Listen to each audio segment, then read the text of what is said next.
Well, you wanted it. You got it. It's. Hold on. Give me a sec. Boom! Can we see that? I sure as hell hope so.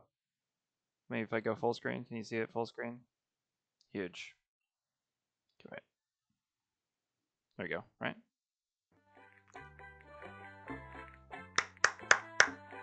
Huge! Hold on, hold on.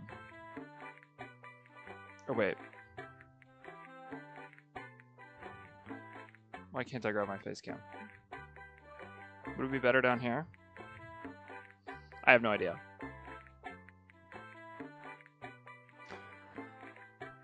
We got a lot of requests in the last stream to play this game. So, perhaps we're just going to have to do a... God, I gotta turn this music down. A mindless kind of stream, you know? God, it's really just one volume, isn't it?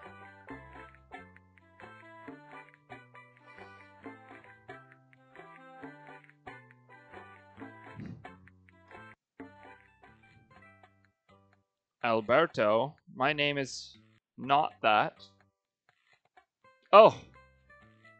Who is that? Who is that? Only embarrassing. First time chat. And I'm playing Papa's Freezeria. Jesus. God. Is this... Who is that again? Is that Josh? I think it has to be Josh, because it's not. Yup. We're doing I don't know. I don't know what the fuck are we doing. Papa's Freezeria? You remember this shit? My goodness. I was just planning to play this game and just yap my shit off for a while. Maybe switch back to Subnautica, honestly. But if this gets boring, but we'll see. We'll see. This also might be like generationally embarrassing if I do bad, because I've had like all of my high school life to do it. Jesus. All right, here we go. Here we go. Lock in. Fuck! Oh my god. Well, thank you for coming and saying hi, Josh. I appreciate it. Have a good one.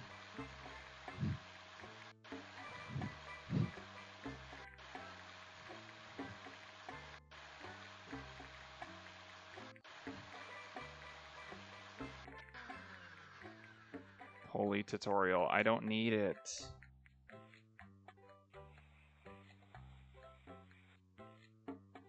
Is that not the most perfect shit you've ever seen in your life? Come on. Way too much on the top there. That's my bad.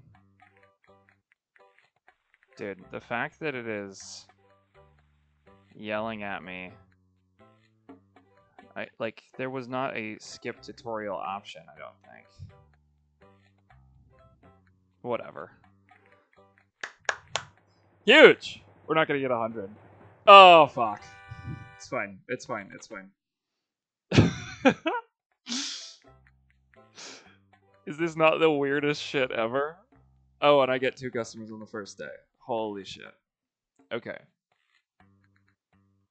Anyway, this might be like prime time, genuinely, to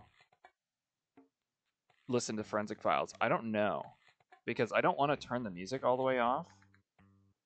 Because that's like low-key 90% of the experience is hearing this song loop for hours on end, you know? God damn it. Oh my god, I thought I could press space, guys. Don't flame me, please. Don't flame me. Hold on. Jesus. What did I even name this stream? Holy shit. W customer service. Jeez, dude.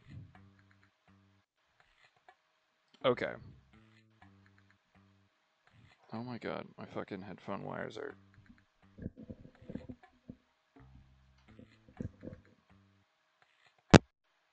Please don't break everything. Please don't break everything.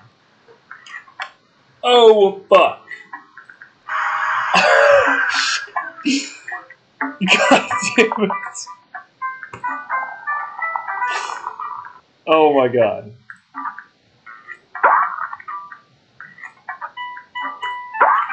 I could have literally paused the fucking game.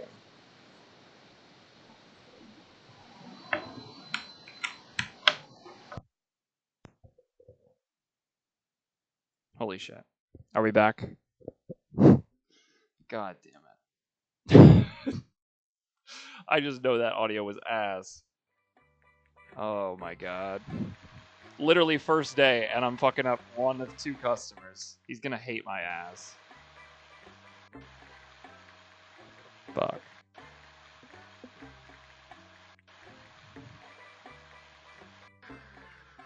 That goes way faster, by the way.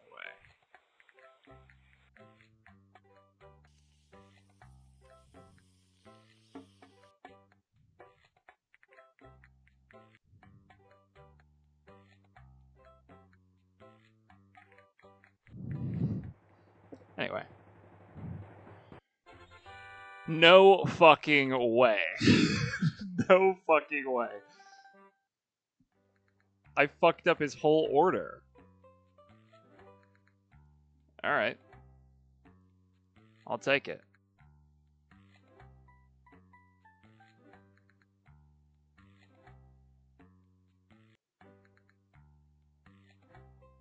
Okay. Might have to be a... Actually, let me check that you can even hear this shit. I've only been streaming for 6 minutes. Is that true?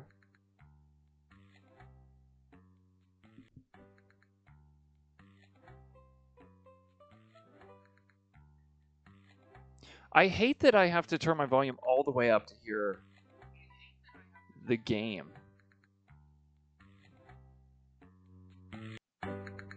We do that. Way too high.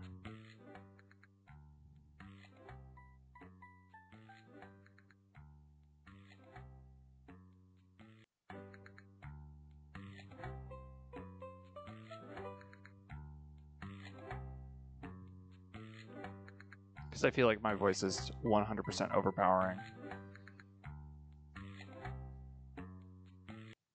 Okay, that might be okay.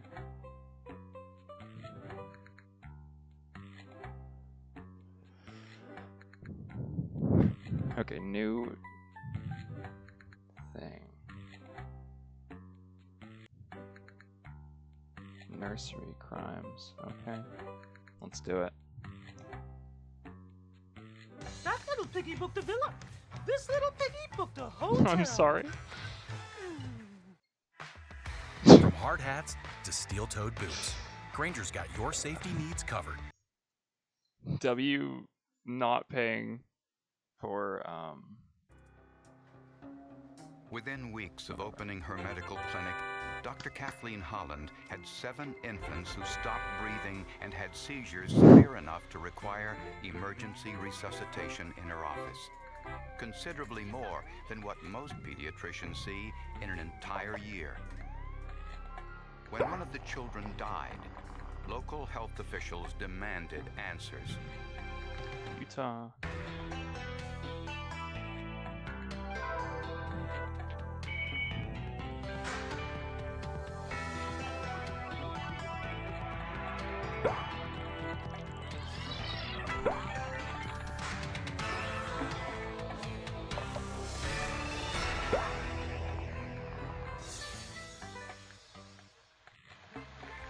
Holy fucking slug face. Kerrville, Texas is a quiet little community just an hour's drive from San Antonio.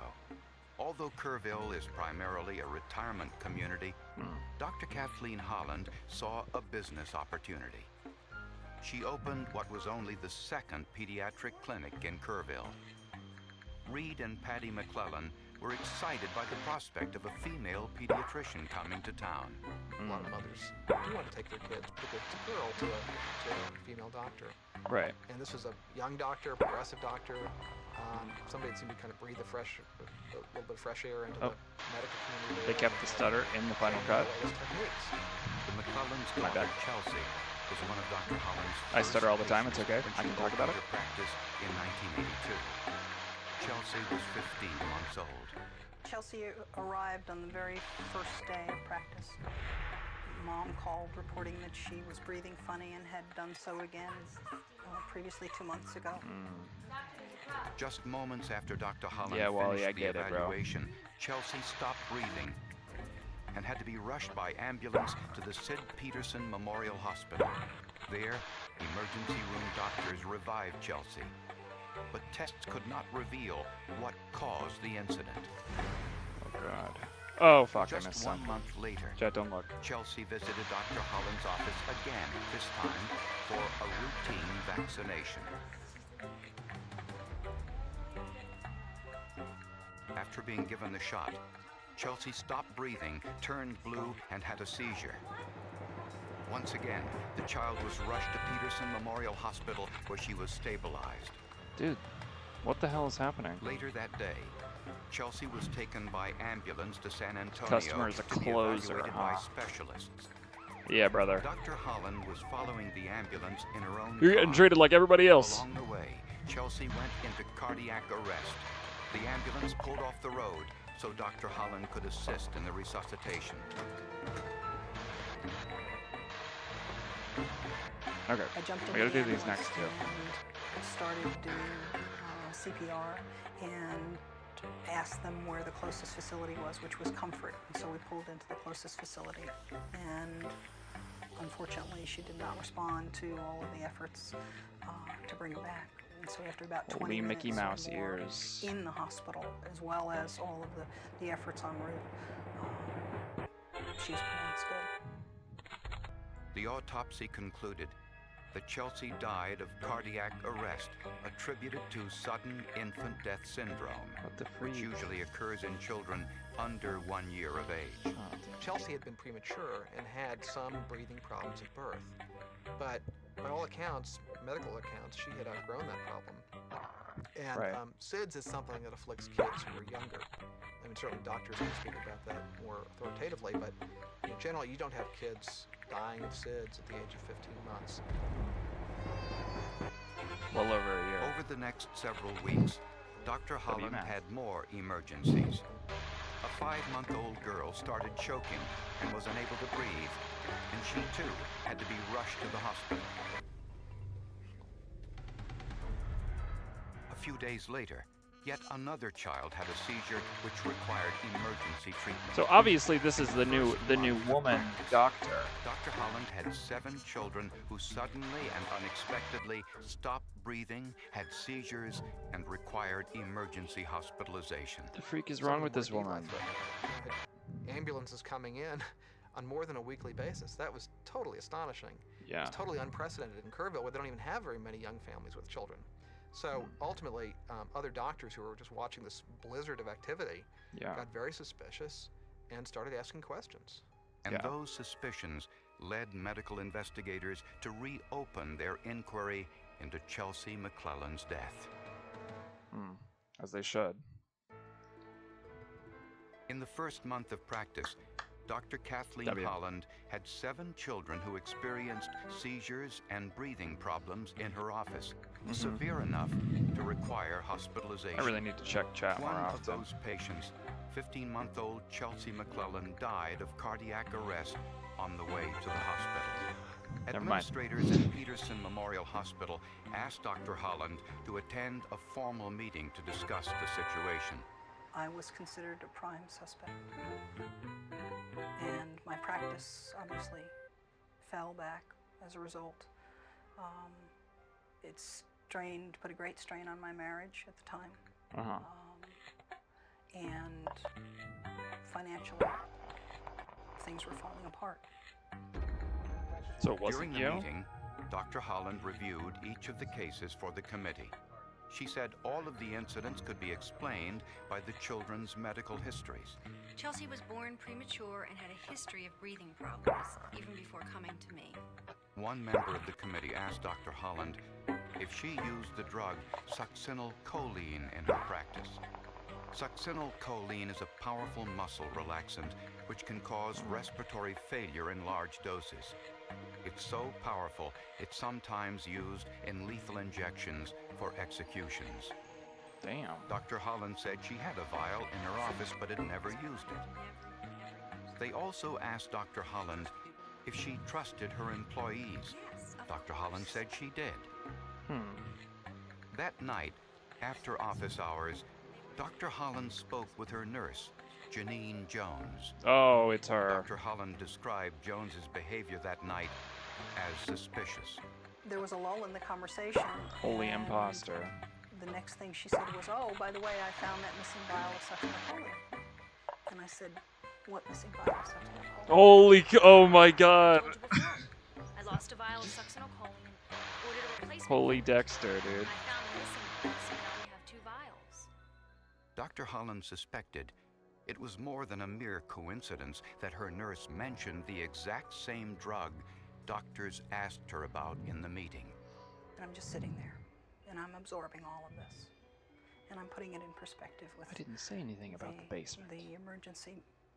The meeting regarding my emergencies.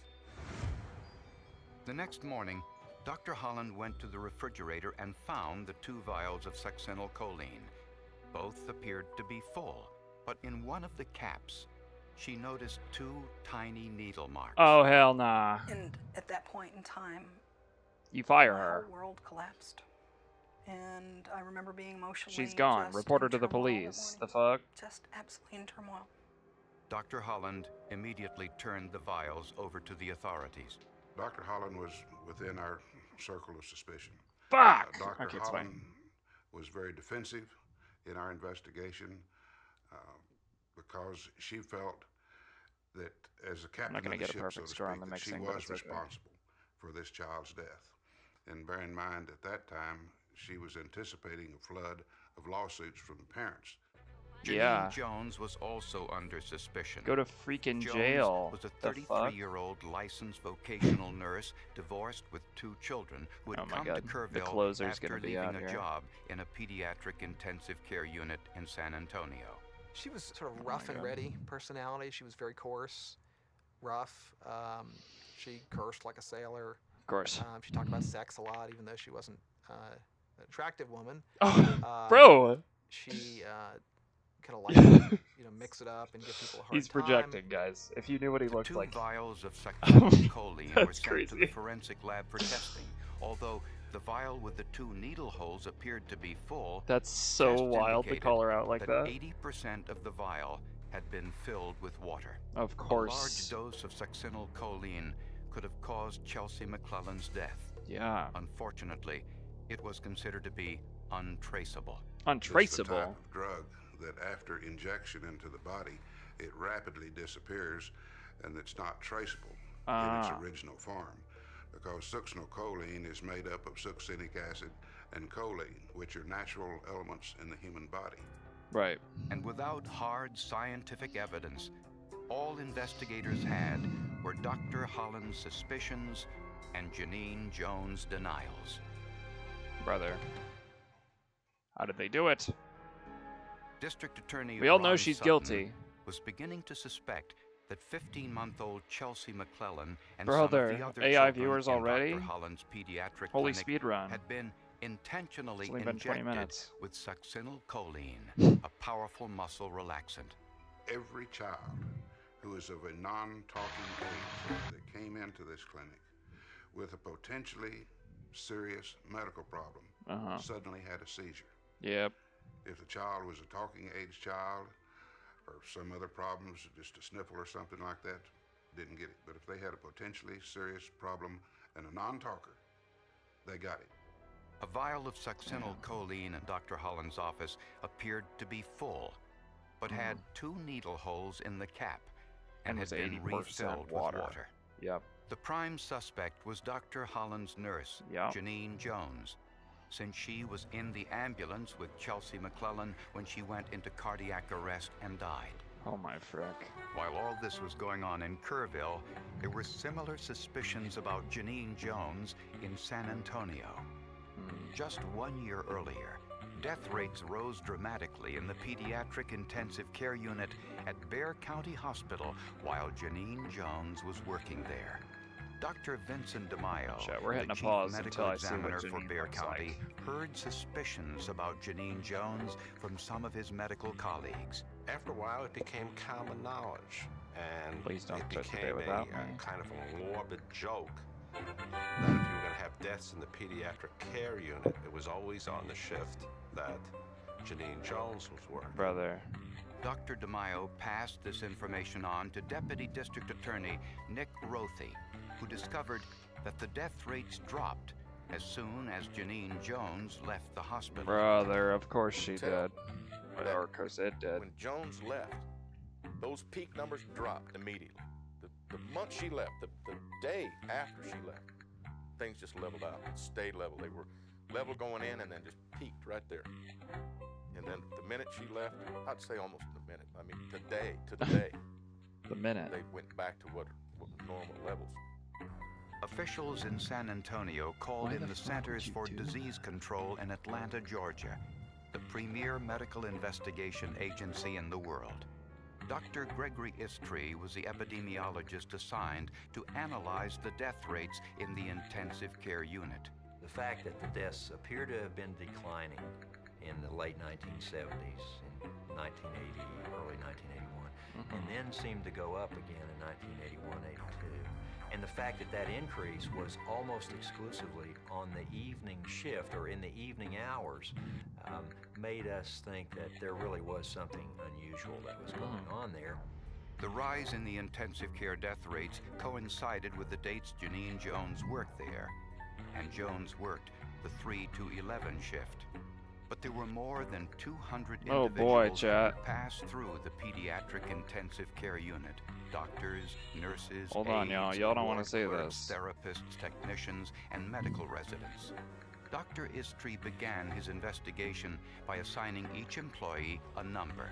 He charted which of the 200 individuals were on duty at the time. Holy shit, chat. This must have been her during that time.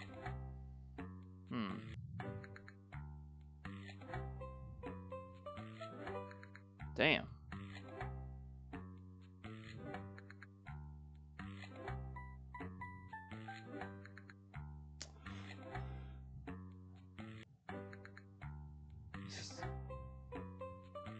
Yeah, okay. Those eyebrows are completely different. Whatever. New charges. How new was this? 2017. Should we listen? No. We're not listening. Okay. Now we know what Janine looks like for all y'all that were curious. Even though, you know. Whatever. Anyway. Of the 30 suspicious deaths. We already know it's Or freaking so, her, guys. Unexplained medical emergencies. We already know. Nurse 32 had a significant and quite extraordinarily high risk of deaths to patients when Nurse 32 was working compared to when Nurse 32 was not working. She's In been fact, reduced to a number. That risk was 10 times higher. The risk of death was 10 times higher when she was working compared to when she was not working. And the identity of nurse number 32? Nurse 32 was Janine Jones. Oh, right. Is Janine Jones. Damn. Prosecutors found evidence that supervisors in the intensive care unit strongly suspected Janine Jones was somehow involved in these mysterious deaths. Somehow. So they conducted a Chat. study, began to focus on Janine Fucking Jones, put it together. but decided what to do would be to eliminate the LVNs Holy shit. from the staff. Get me in The staff forensics, was chat. with Fuck's sake. investigating Kidding. Janine Kidding. out of the picture. These guys are doing a great job. Dr. Holland asked And it only seems obvious because we're watching it if Janine would be a fucking good choice like for her 30 nurse. years They ahead confirmed of when it with this her, and they said was yes, going down. She would be a good choice Maybe and a good 40. nurse for her. Therefore, San Antonio got rid of Janine, sent her to Kirby. The suspicious deaths in the intensive care unit stopped after Janine Jones left. And the incidents mysteriously Wow, resurfaced in a slug medical into a stop. practice where Jones was next employed. Wow.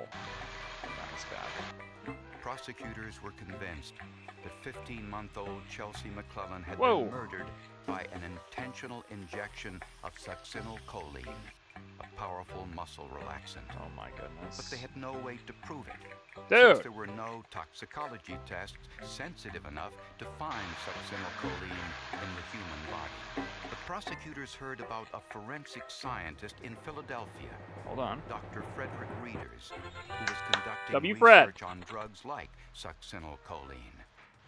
Chelsea McClellan's autopsy samples were sent to Dr. Reeders, who took them to the Just have somebody Karolinska here. Institute in Sweden. There, an experimental protocol permitted Chelsea's tissues to be analyzed with gas chromatography. This process heats and separates the various molecules in the samples, then measures the speed at which they separate from one another. In a scientific first, traces of succinylcholine were discovered in Chelsea McClellan's embalmed tissues. We have the hypothesis of our findings that we are reasonably certain that this child was administered succinylcholine at or around the time of her death, at or around the time of her onset of the symptoms and signs that then led to her death.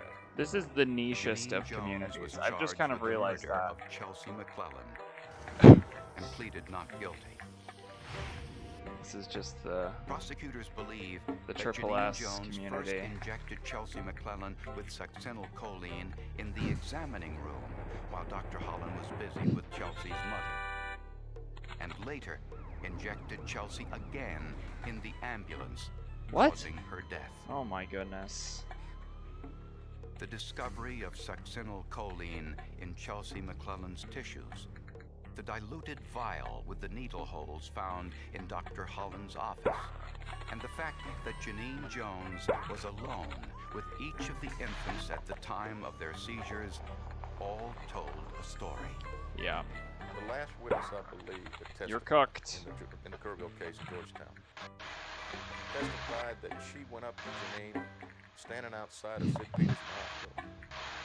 And Janine had said, what this place needs, at some point she said, what this place needs is a pediatric intensive care unit. And obviously she would want to be the head nurse. Right. And this other person said, I think it was another nurse, said, well, but Janine, we don't have any critically ill children like that out here. And Janine said, yes, you do. You just need to go out and find them. What? On February 16th, 1984, Janine Jones was found guilty of the murder of Chelsea McClellan by injection of succinylcholine and was sentenced to 99 years in prison. 99. She's probably still there, yeah? Janine Jones was also convicted of one count of injury to a child while working at Bexar County Hospital in San Antonio, specifically for injecting an infant with 22,000 units of heparin, a near-fatal dose. Near-fatal? Janine Jones was sentenced to an additional 22,000 years in prison. What had happened, what Janine was doing was injecting these children with a drug called heparin, which is a blood thinner. And because it's a blood thinner, these children's little wounds wouldn't coagulate. And consequently, they started oozing blood from all these stick marks. Janine Jones began creating havoc in the intensive care unit in San Antonio because of what prosecutors believe was her contempt for some of the doctors and registered nurses who worked there. But she was still an LVN. She didn't have the education they had, and she wasn't going to go as far as they were going to go. And I think she resented that. And so she killed babies because she wanted to she continued her get higher up in the job? There's so many people that could have indeed the stopped fuck? Janine Jones at some point. Could have done the right thing and failed to do it. I mean, it's really a story about the medical bureaucracy. It's a story about medical politics. It's a story about institutions that fail to do what they should do for all the wrong reasons. That are afraid of bad publicity and scandal and litigation. And so allow Janine Jones to go off and harm kids in Kerrville and murdered Chelsea McClellan. Damn. That's what makes it a truly tragic tale. Dr. Holland says she relied on the positive employment reference Bexar County Hospital provided for Janine Jones before hiring her. Despite a broken marriage, numerous lawsuits, and near bankruptcy, Dr. Holland stayed in Kerrville, Texas to rebuild her practice. Yeah. She says it has taken years to regain the trust of the community. I've no doubt. In February of 1984, the practice was down to seeing 4 patients a week. Damn. My husband divorced me What? before the year 1982 was closed. While those who had worked with me before knew of Yo, L husband, bro. my own character, Y'all got and knew married. that I wasn't You would think my that the professional husband would reputation was to- know she's not a fucking baby killer. especially in this town. The And fuck? so I found myself at rock bottom. Yo, L man in the chat. But I knew I hadn't. She likes strawberries. I know she does. Hold participated on. in that crime, and I knew that, and I knew God knew that, and I. And I know that other just one. made a I know decision my first one that is I going wasn't going to over in quit, the mixer. and I wasn't going to leave. Way over. This one.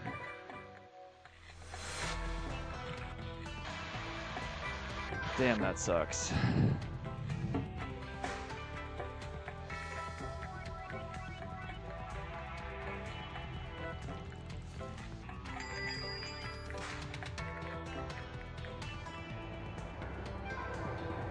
Next episode, lasting impression.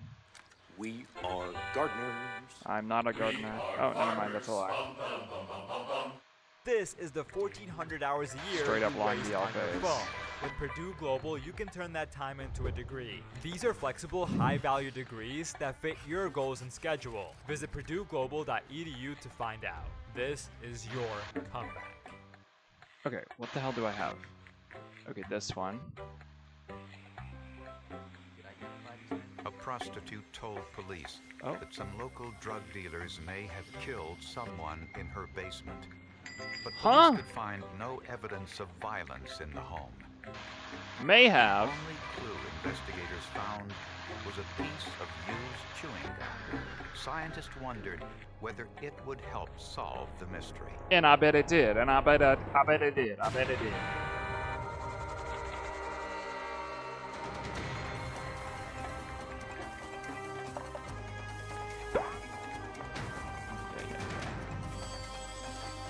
Dude, why are they always doing so much on this intro music?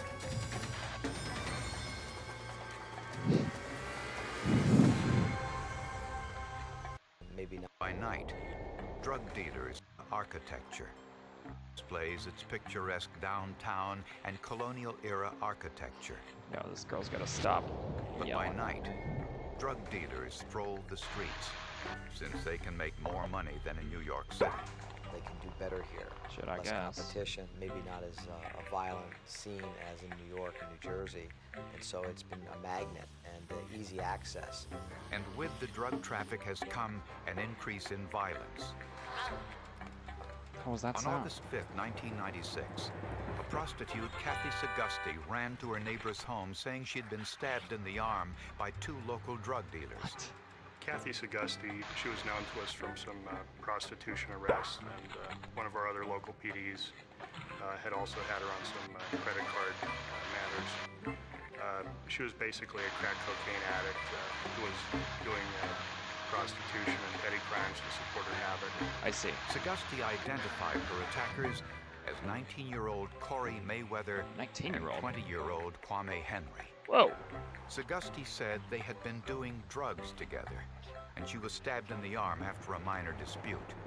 And during her interview, Sagusty reluctantly told police another story about an incident that happened in her home just 1 week earlier. She said these same 2 drug dealers, Corey Mayweather and Kwame Henry, along with a third man, Stanley Obas, came to her home with a 19-year-old woman, Mataron Smith. Alright. Smith was a drug runner whom the men suspected of stealing Big yikes, $2,000 worth of cocaine. What?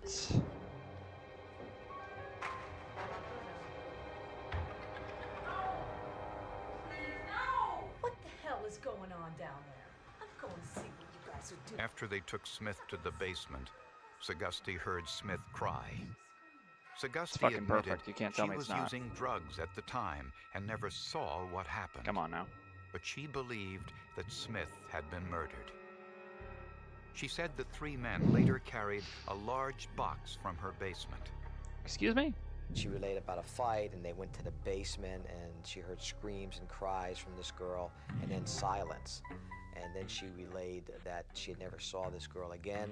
As we canvassed the neighborhood, we wound up finding some people at a local business. Some secretaries were looking out the window, and they saw three black males carrying a large, heavy box and really struggling with it. But police were suspicious for a number of reasons. First, they could find no traces of blood or evidence of violence in Kathy Sagasti's basement.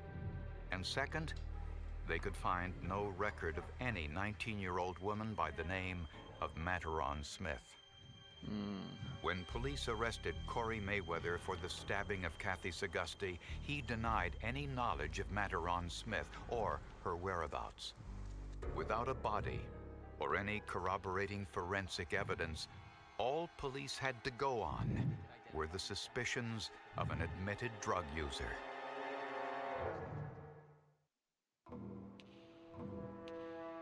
Two weeks had passed since Kathy Sagasti told police about the 19-year-old woman, Materon Smith, whom she suspected was murdered in her basement. Okay. In a cemetery near Sagasti's home, a worker noticed an unusual smell coming from a burial vault.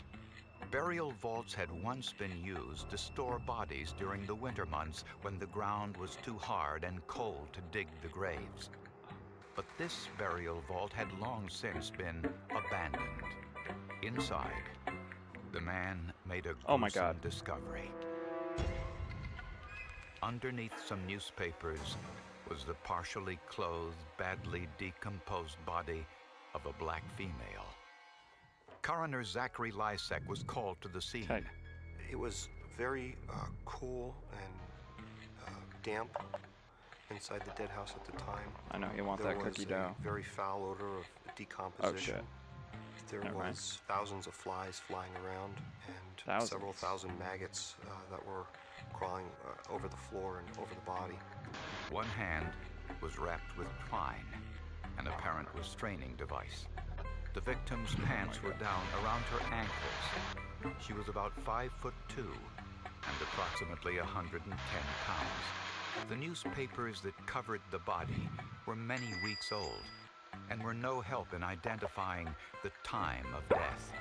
The vault had been bolted from the outside, which provided some important information about the possible cause of death. She could not have put herself in the dead house and then put a bolt on the outside of the door. So we knew that she had to have been placed there by someone else. The manner of death was a homicidal violence. Right. She certainly didn't die from an accident or natural causes. It was some act of homicide. But we could not say whether her throat was cut because the throat area had been eaten away by maggot infestation, and there was no way to give an opinion. We couldn't say whether she was stabbed. We couldn't say whether she was strangled. Really? Police assumed the body was that of Materon Smith. The 19-year-old drug runner Kathy Sagasti suspected had been murdered in her house. But forensic tests quickly dispelled that notion. This victim was much younger than 19 years old. An analysis of her teeth indicated she was in early puberty. I believe she was 13. We were able to tell from the level of eruption of certain teeth that, that was consistent with somebody who might have been 13 at the time. Even though I don't believe she had any baby teeth left. To find out when the victim died, scientists turned to the only evidence they had, the insects that were on the dead body. Some of the species of flies will be found almost immediately after death. Within a matter of seconds to a matter of a few minutes after death, they'll be laying eggs within the first 2 hours, 3 hours after death, given the adequate environmental conditions. If it's 80 degrees, it's a nice summer day, and we have sunlight, daylight, the flies will be out searching, and if you die, they're going to find you very, very fast. Dr. Haskell discovered that the larvae on the body were third stage. When he allowed some of these larvae to develop into full maturity, he discovered that the species was Phormia regina, otherwise known as the black blowfly, a species common in rural areas during the summer.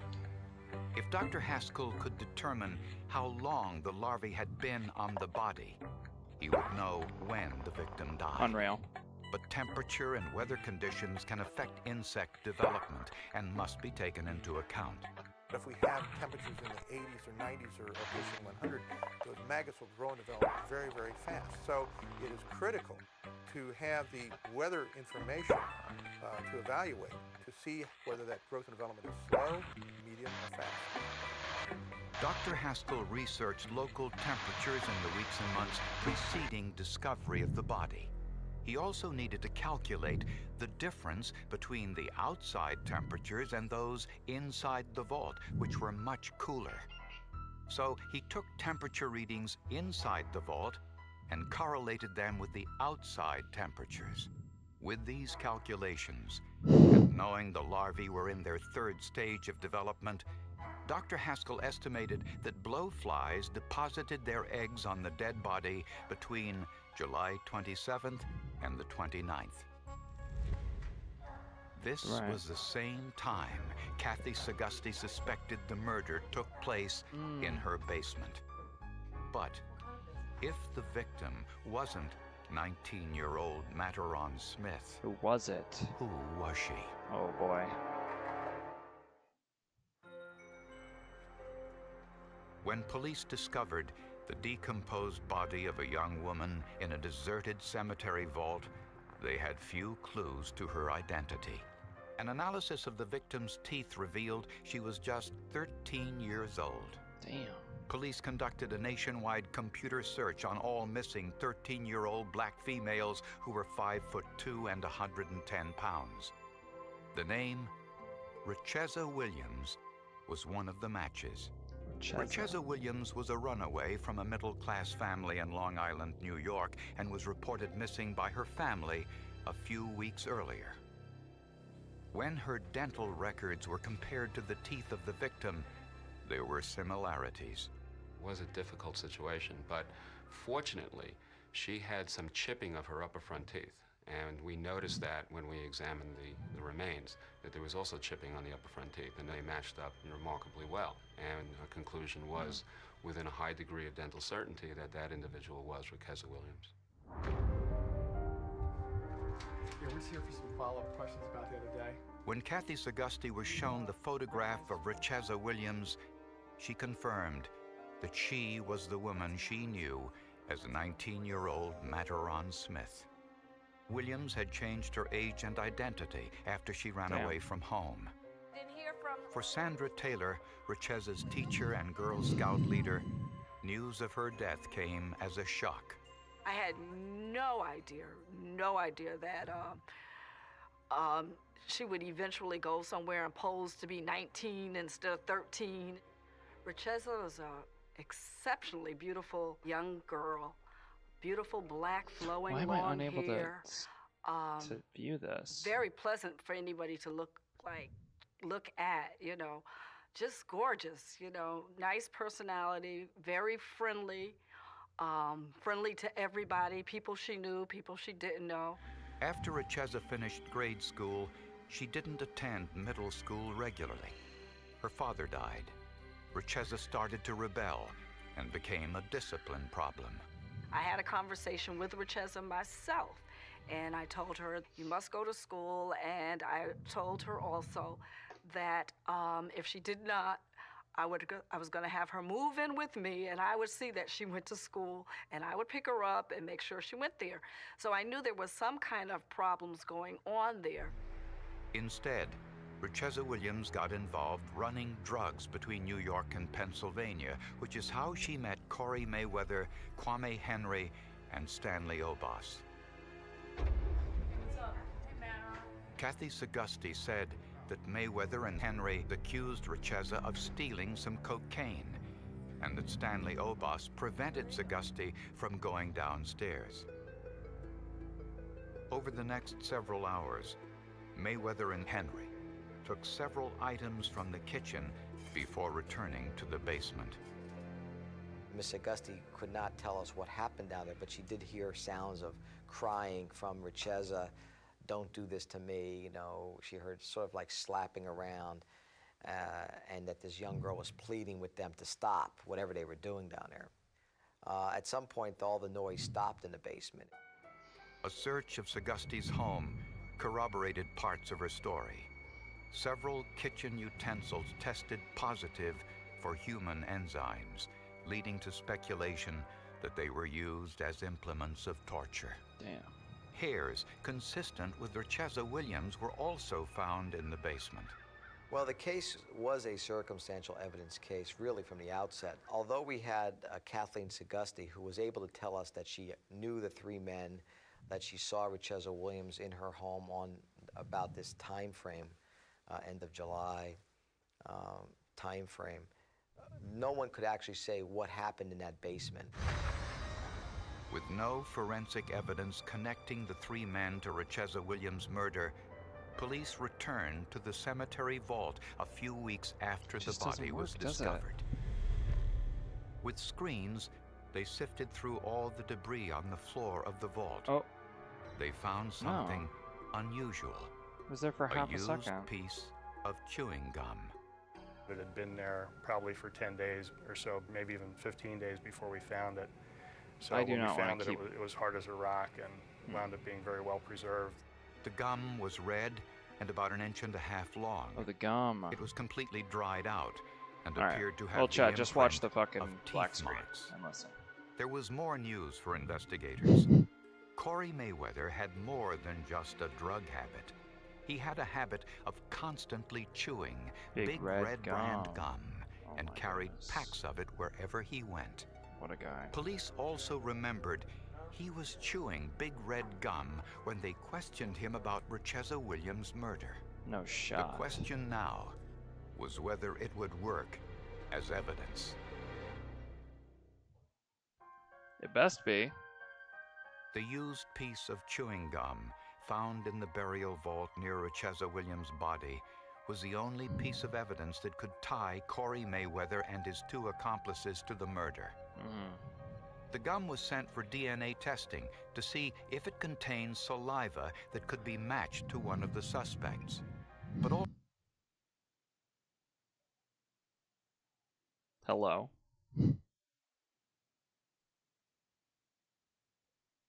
Is my stream still running? Yeah. Wait. Why the fuck? Why is that pulled up now? Almost immediately, okay. Investigators realized they had made a mistake. The DNA test required scientists to remove a piece of the gum I don't which know would why alter or destroy the teeth marks. You're unable to Fortunately, see this. investigators retrieved the gum before DNA testing started and sent it instead to a forensic odontologist for analysis. Preserving the gum without altering it presented a daunting challenge to Dr. Dennis Asen. I think the problem that faced me at that time is how do we make a copy of this chewing gum without distorting the evidence, without destroying the evidence? After freezing the chewing gum, Dr. Asen attempted to make a copy by mixing together a plastic derivative known as an alginate. He placed the alginate mixture into a mold and then placed the frozen piece of gum on top of it.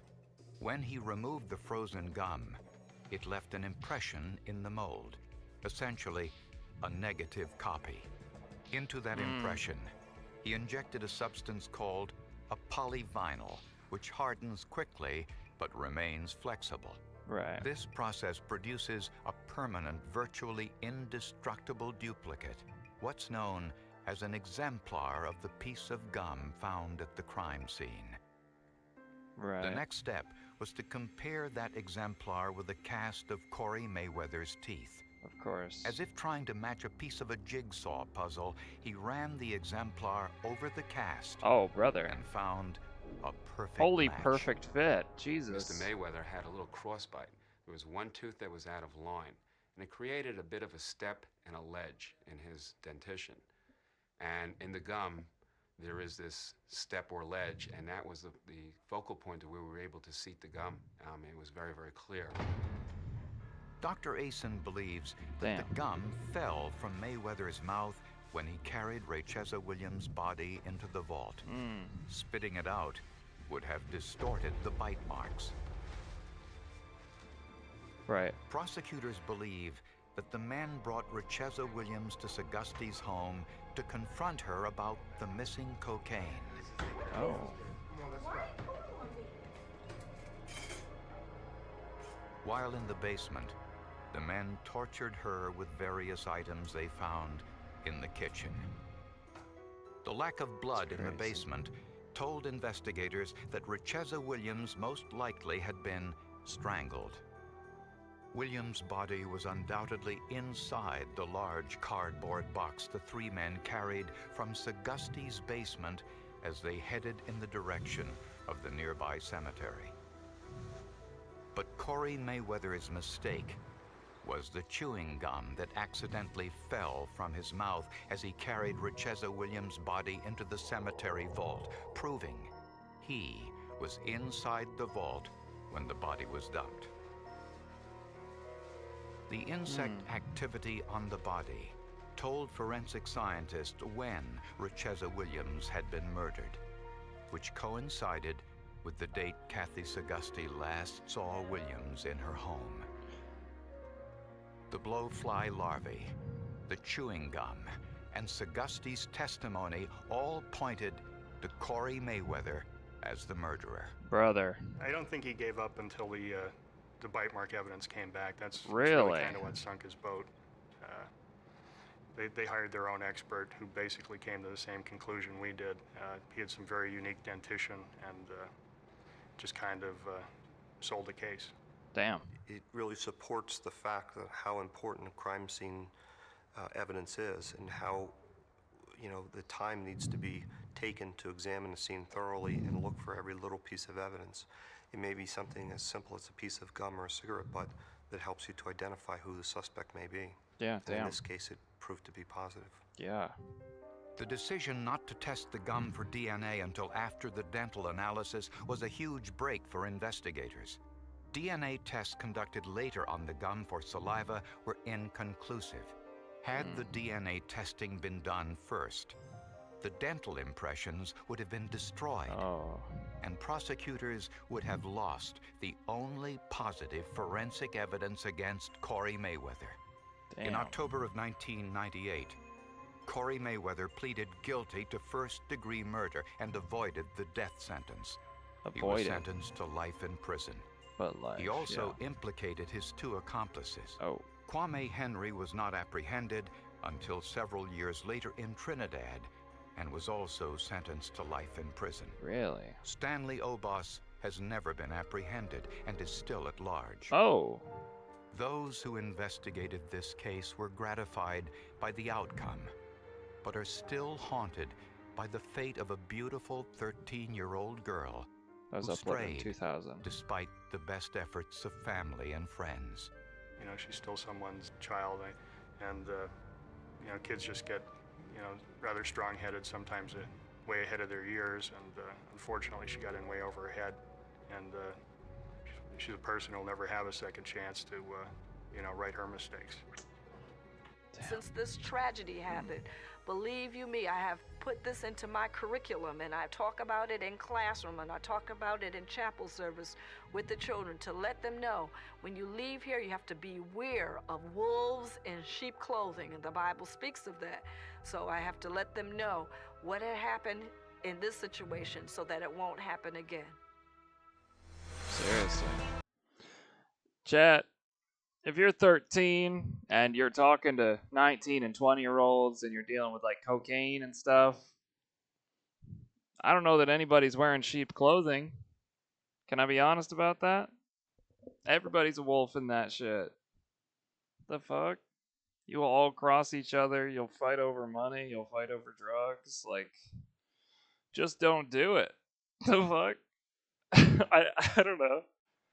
I understand people are in tough spots, but yeah. There's no wolves in sheep clothing in that kind of world. But anyway. All right. Well, today is probably the last day that I'll be able to stream kind of midday because I begin employment tomorrow. So probably, I mean, it depends on if I do it or not. I'm not trying to have a consistent stream schedule. I'm not trying to grind this shit to get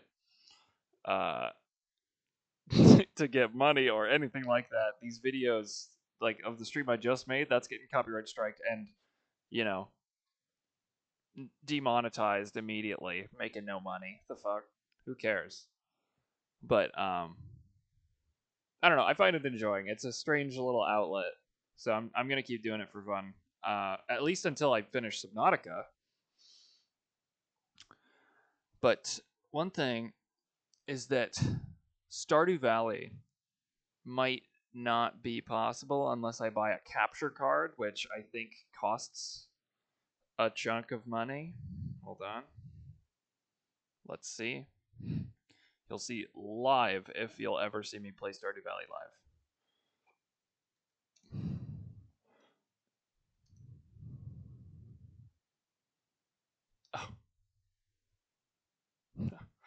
Oh. Hold on.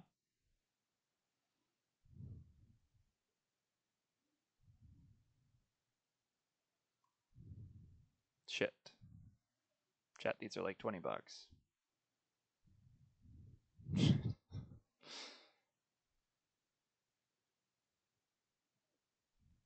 Damn. Okay, well, maybe sometime in the future. Maybe after I'm employed for a little bit and make a little bit more money, I will consider it. Okay.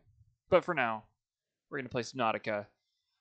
Maybe we'll do like Minecraft or something in the future. I'm not really sure. I know that Lego Batman game came out, but I don't know that that would be very entertaining. Because, I mean, it could be. I don't know a ton about Batman, I'll be honest. But, yeah. I don't know. Could be fun. We'll see. As I finish Subnautica, I'll try out different games or whatever. Like, holy brightness, dude. This shit's gotta stop. There's no way to fucking fix it. Anyway. I'm gonna call it there for this stream. Maybe I'll stream later tonight. Not fully sure. But if I do, it won't be super late. Probably between like 7 and 9. Because I gotta wake up early. Because I'm employed. Dun dun dun. Didn't mean to do that. But anyway. W stream, as always. W viewers who aren't here. Except for maybe you, Sammy. But anyway, I will see y'all later. Okay? Bye.